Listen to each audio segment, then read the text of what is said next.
menyelesaikan masalah ini ialah yang pertama, para pelajar perlulah menyusun masa dengan sebaiknya supaya mereka dapat menghadiri kelas dengan sewajarnya. Assalamualaikum dan salam sejahtera.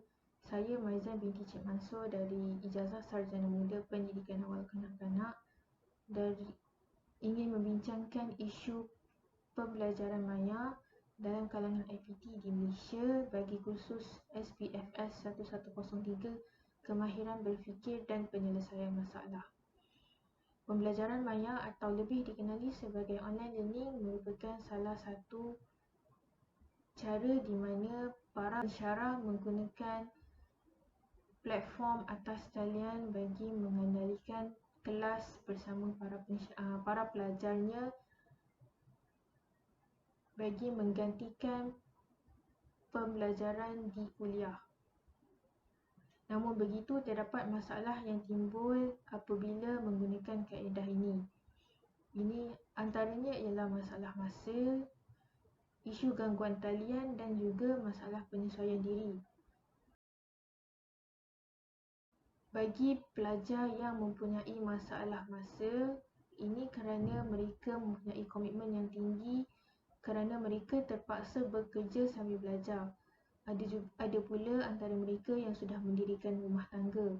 Ini membuatkan mereka mempunyai komitmen yang pelbagai dan terpaksa menumpukan perhatian mereka ke arah isu yang lebih penting selain daripada belajar. Ini membuatkan para pelajar tertinggal pembelajaran atas talian yang telah dikendalikan oleh pensyarah dalam pembelajaran pada hari itu. Isu yang kedua ialah isu gangguan talian. Ada di antara mereka yang tinggal di luar kampus tidak mempunyai coverage yang kukuh. Ini membuatkan mereka mempunyai gangguan talian dan tidak dapat mendengar dan mengikuti kelas atas talian bersama pensyarah.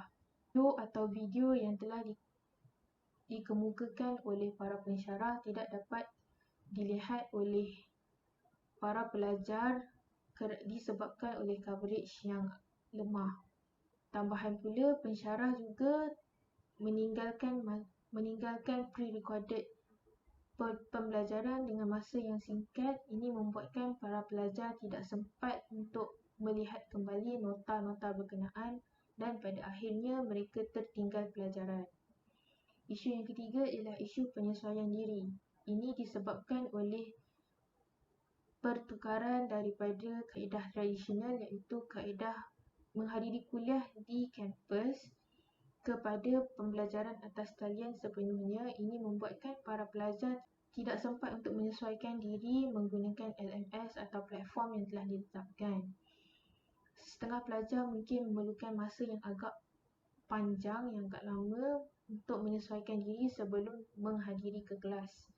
Keadaan ini boleh menimbulkan panik dan menghilang fokus terhadap pelajar tersebut dan pada akhirnya mereka tidak dapat menumpukan perhatian sepenuhnya ketika pelajaran dilaksanakan.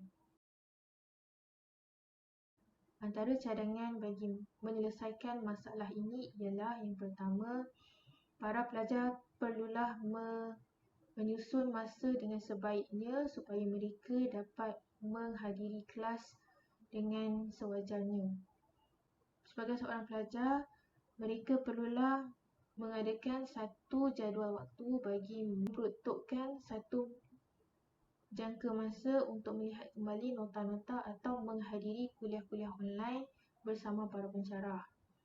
Di samping itu, para pelajar juga boleh berbincang dengan pensyarah jika mereka dapat menukarkan masa kepada yang lebih sesuai supaya mereka dapat mengikuti kelas online yang dijalankan oleh pensyarah. Cadangan yang kedua ialah para pelajar juga boleh mencari kawasan-kawasan yang bersesuaian di mana tempat tersebut mempunyai coverage internet yang tinggi. Ini supaya para pelajar tidak seharusnya ketinggalan pelajaran disebabkan oleh coverage yang lemah, akhirnya ketinggalan pelajaran dan tidak memahami subtopik yang penting yang berkemungkinan keluar pada waktu peperiksaan. Cadangan yang terakhir ialah Para pelajar boleh mencari rakan sebaya yang lebih mahir tentang penggunaan internet atau penggunaan platform yang telah ditetapkan supaya para pelajar tidak perlu panik sebelum menghadiri kelas. Sebagai kesimpulan, pembelajaran atas talian merupakan salah satu cara yang sangat efektif dan efisien kepada pelajar sekiranya mereka dapat membendung masalah-masalah yang timbul dengan sewajarnya. Kerana kaedah ini telah pun dilaksanakan di luar negara dan telah pun berjaya. Di bahawa Malaysia juga dapat menggunakan kaedah atas talian atau pembelajaran maya secara berkesan dan mengatasi masalah yang timbul dengan sewajarnya.